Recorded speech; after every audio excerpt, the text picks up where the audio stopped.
দুধ কলা দিয়ে একখানা সিলিং ফ্যান পুষেছি, আল্লাহ কোনো কমবে না। হাওয়া দেয় তাও গরম, আর টিস টিস করে চলে।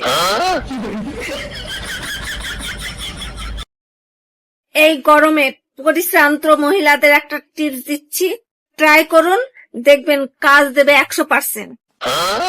প্রথমে একটা কাজ করুন, একটা নরম চেয়ার নিন, তারপরে চেয়ারে বসে গাটা আস্তে করে এলিয়ে দিন, তারপরে পা দুটো ছড়িয়ে দিন, চোখটা বন্ধ করুন, বন্ধ করে মনে মনে বলুন, নিকুচি করেছে কাজের।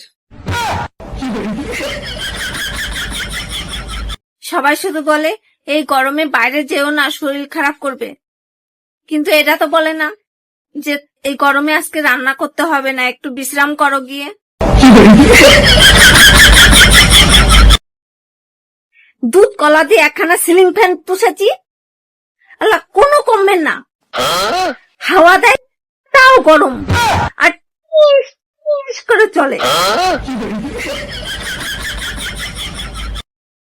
এত কষ্ট করে গরমের মধ্যে ঘেমে চুমে ভিডিও বানিয়ে পোস্ট করি, কেউ একটু বলেও না আসো আইসক্রিম খেয়ে নাও।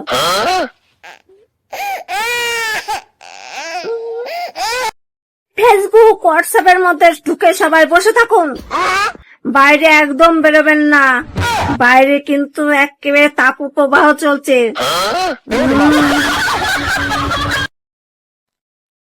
আমার এই দেহ খানি তুলে ধরো, তোমার ওই ফ্যানের স্পিড জোরসে করো, নয়নের দৃষ্টি হতে তাপ এলো, যেখানে পড়ছে সেথায় জ্বলছে ভালো, ব্যথা মোর উঠছে জ্বলে ঊর্ধ্ব পানে, আগুনের পরশমণি ছোঁয়াও প্রাণে।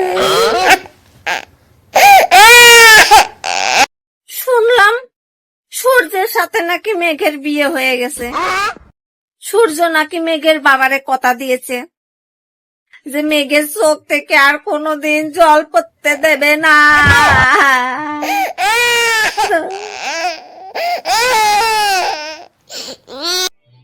এই যে ভাইরা, তোমাদের বলছি, হ্যাঁ, ভুল করেও এই গরমে বউয়ের সাথে পাঙ্গা নিতে যেও না, ঝগড়া করো না, না এই রোদ দূরে বাড়ির থেকে যদি বের করে দেয় কোথায় কোথায় ঘুরে বেড়াবে। হ্যাঁ,